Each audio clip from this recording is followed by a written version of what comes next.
তোমরা যারা যারা ডাব্লিউবিএসএসসির এক্সাম দিতে যাচ্ছ আর হাতে বেশি সময় নেই, অল্প সময় আছে, তো ওভারঅল আমি একটা সাজেশন তোমাদের দিতে যাচ্ছি এবং তোমরা সবাই রিভিশন দাও ভালো করে।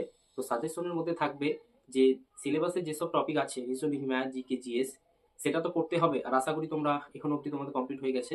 তো সাজেশন বাদ দিয়েও যেসব টপিক আছে, আমি যদি রিজনিং এর বলি, রিজনিং এর কিন্তু পার্টিকুলার সিলেবাসের যে কটা টপিক আছে সেটা বাদ দিয়ে অনেক টপিক আছে। তো বাই এনি চান্স যদি রিজনিং, জিকে, জিএস, ম্যাথ থেকেও যদি অন্য টপিক থেকে কোয়েশ্চেন আসে, তাহলে কিন্তু তোমরা যারা পারো বা যাদের হয়ে গেছে কমপ্লিট, যারা অন্যান্য এক্সাম দিচ্ছে তারা তো পারবেই, আর যারা হয়তো বেস অন ডাব্লিউবিএসএসসির জন্য পড়ছে তাদের প্রবলেম হতে পারে। তো সেই জন্য বলবো তোমরা ওই টপিক মানে সিলেবাসে যেসব টপিক আছে সেটা বাদ দিও, আর যেটা টপিক দেয়নি সেটাও একটু দেখে যাও, গো থ্রু হয়ে যাও।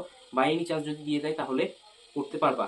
আর আমি বলবো ওয়েস্ট বেঙ্গলে বেস করে কিছু কিছু কোয়েশ্চেন ভালো মতো করতে হবে, ফোকাস করতে হবে, যেমন history, geography, current affairs, West Bengal scheme, art and culture West Bengal. তো এসব বেস্ট করে পড়তে লাগবে ওয়েস্ট বেঙ্গলের উপরে, কারণ ওয়েস্ট বেঙ্গলের যেহেতু এটা এক্সাম হচ্ছে তো সেই অনুযায়ী ওয়েস্ট বেঙ্গলের বেশি কোশ্চেন আসার চান্সেস আছে। তো ওয়েস্ট বেঙ্গলের উপরে বেস করে বেশি পড়তে হবে। ইন্ডিয়ান, অল ইন্ডিয়া যেটা থাকবে সেটার উপরও পড়তে হবে, হিস্ট্রি জিওগ্রাফিও, কিন্তু মেনলি 80% ওয়েস্ট বেঙ্গলের উপর বেস করে পড়তে হবে। এটা ভালো করে করো, ওয়েস্ট বেঙ্গল কারেন্ট অ্যাফেয়ার্স করো, আর তোমরা রিভিশন দাও সব ভালো করে, হাতে অল্প সময়। তো এটাই সাজেশন ছিল, ভালো করে সবাই পড়ো, কিপ স্টাডিং, আর দেখা হচ্ছে আরেকটা ভিডিওতে।